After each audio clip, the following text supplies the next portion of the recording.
In today's video, I'm going to teach you how to record customer deposits in QuickBooks Online. If a customer has paid you a deposit or retainer before the work is complete, you'll want to capture that in your books accurately so your bank balance and reports stay clean. We'll walk through the exact steps in QuickBooks Online and add a few helpful pointers so you feel confident doing this on your own. Start in your QuickBooks Online dashboard. At the very top left, click New. This opens the menu for creating new transactions. From here, choose Bank Deposit.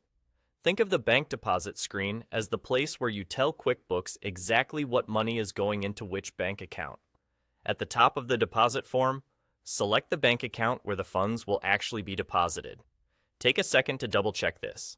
Picking the right account ensures your records match your real-world banking activity and prevents reconciliation headaches later. Now add the customer who deposited the funds. This links the deposit to the right person or company and helps you track the deposit history and customer activity in one place. Next, select the account category for this transaction. The account you pick tells QuickBooks how to treat the deposit on your financial reports.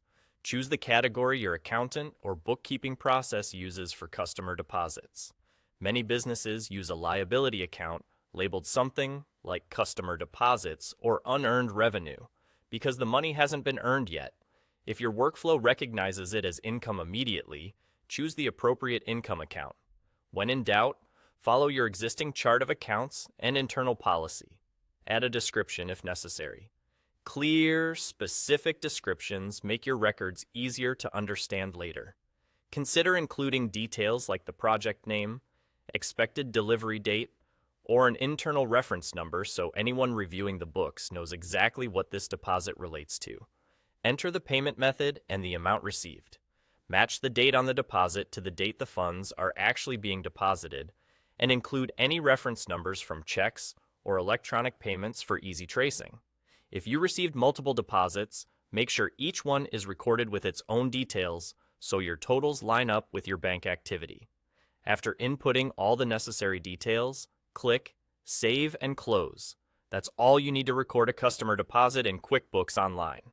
With the right account category, clear descriptions, and accurate amounts, your reports will reflect the deposit properly, and you'll be ready for the next step in your workflow when the work is completed.